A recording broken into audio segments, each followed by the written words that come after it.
Welcome into 5 Wide Fantasy. Today we're getting to some Darkhorse wide receiver ones for the 2023 fantasy season. Now I want to make sure I explain this to you guys and what I am picturing in these three players we're going to talk about today. These are three guys that are going outside the top 12 at the wide receiver position that I think there is a way and my excitement for how these guys can finish where they could potentially be the wide receiver one overall, not just a top 12 wide receiver, the wide receiver one overall. We'll have a video in the future of some guys going a little bit later that I think could finish as a wide receiver one in the season. This is number one. These guys are going, some of them going between as wide receiver twos and one going well outside of that. So we'll get to all three of those guys. If you guys enjoy the video, enjoy this style of video, be sure to let me know in the comments. Subscribe to the channel as well. Help us get to 30,000 subscribers. Would really, really appreciate it if you could drop a sub and like the video too. Let's get to these three players. First one up, Devonte Smith of the Philadelphia Eagles. Right now he's going as the wide receiver 13 in the beginning of the third round, the 303. He last season finished as the wide receiver 9 in 2022. Now there's a couple of great things to get to here that makes me think he can improve on this fantasy finish despite the fact he's being drafted outside the top 12 as the wide receiver 13. Look at the Eagles last season, obviously coming off a fantastic year, making it all the way to the Super Bowl, having the best record in football, but having the best record sometimes can actually be a deterrent for your fantasy finish. And that was kind of the case for both A.J. Brown and Devonte Smith. And I think more the case for Devonte Smith. So in the first half of games for the Eagles throughout the entire season, they were 7th in pass attempts. They threw the ball a ton early in games. And then quite frankly, they just absolutely dominated their competition and found themselves with some sizable leads heading into the second half. And as a result, in the second half of games, they were 29th in pass attempts. Compared to the league average, they had 41 less completions to the team that was 16th on the season. This isn't just the team that was first. This is middle of the road, the average in the NFL. And based on Devonte Smith's target share he had last season, he missed out on probably anywhere from 10 to 12 receptions because of the fact this team was in so many positive game scripts and so many reasons to not put the ball in the air.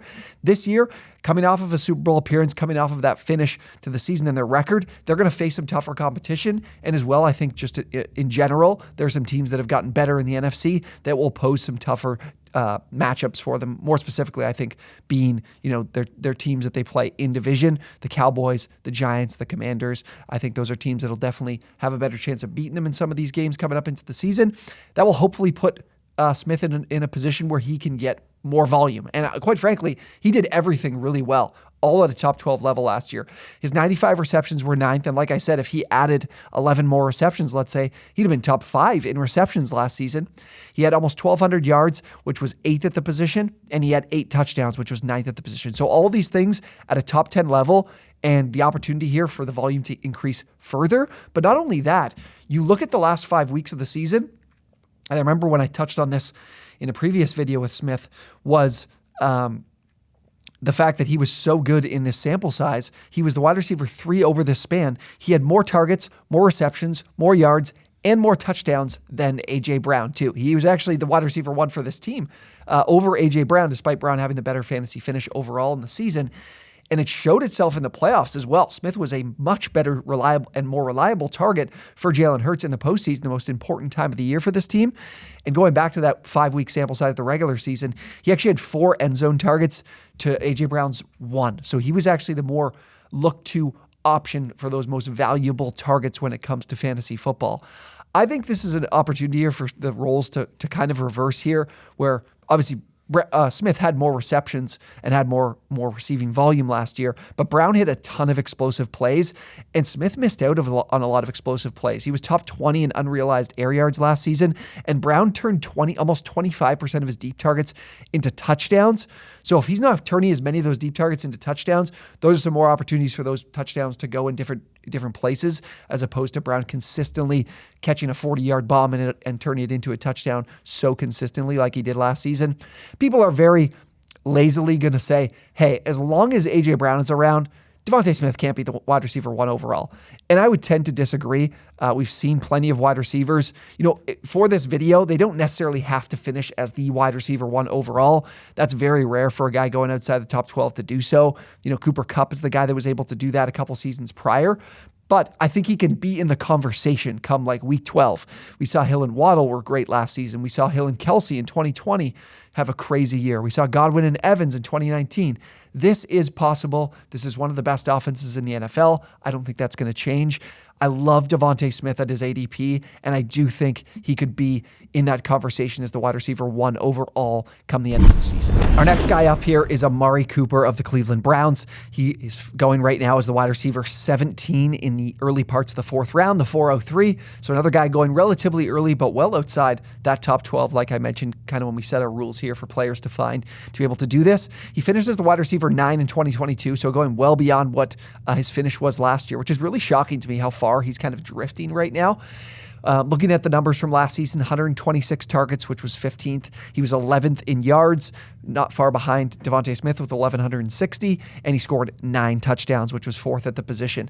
What I really love here, and despite what we're seeing here with the addition of Elijah Moore, which we'll get to a little bit later, Kevin Stefanski has the high-value opportunities schemed up and designed to go Amari Cooper's way. That's big plays. He was 5th in air yards last season and end zone targets. He had 16, 13, third at the position. So he's getting opportunities to score touchdowns and opportunities to make big plays. And he still last season was a top 15 guy in volume. So, top 15, with the targets. So that means he's a guy getting all 3 of the pillars of being able to be a top 12 wide receiver, and really, in my mind, be the number 1 guy overall heading into this season, which I love to see. And the thing is obviously Deshaun Watson came in and he was absolutely terrible. He was nowhere near his normal self. In fact, Cooper was a little bit better with Brissett than he was with Watson.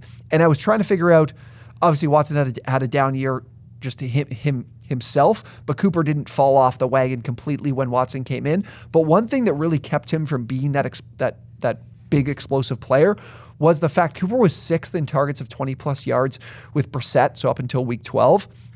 And then once Watson stepped in, it fell off a cliff. He was 34th in deep targets. He only had 2 receptions of 20 plus yards with Watson. So this is really strange to see, and one I don't expect to continue when you look back at what Watson's done in his career.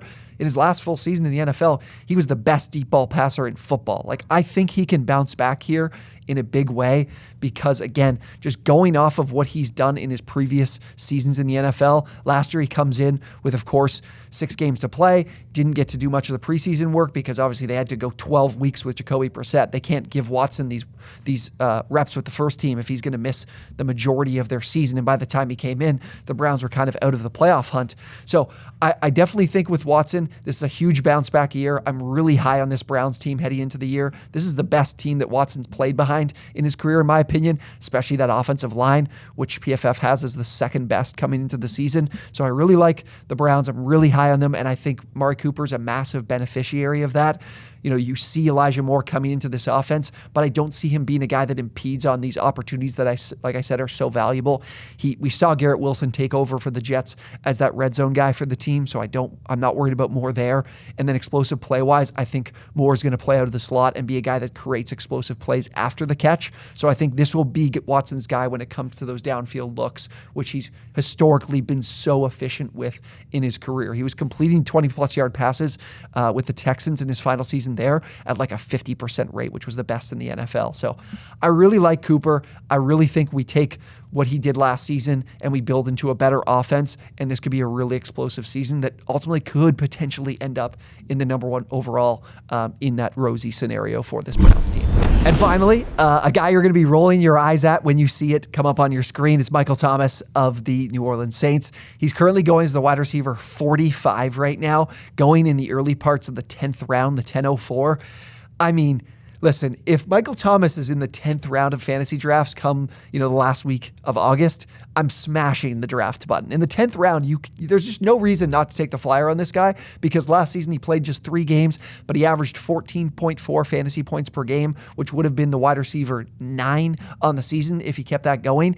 And he did this with Chris Olave actually posting more targets, receptions, and yards. So for those of you concerned about the fact that, we've got Chris Olave in this offense, I think this is the perfect guy to pair with Thomas, which we'll get into a little bit deeper.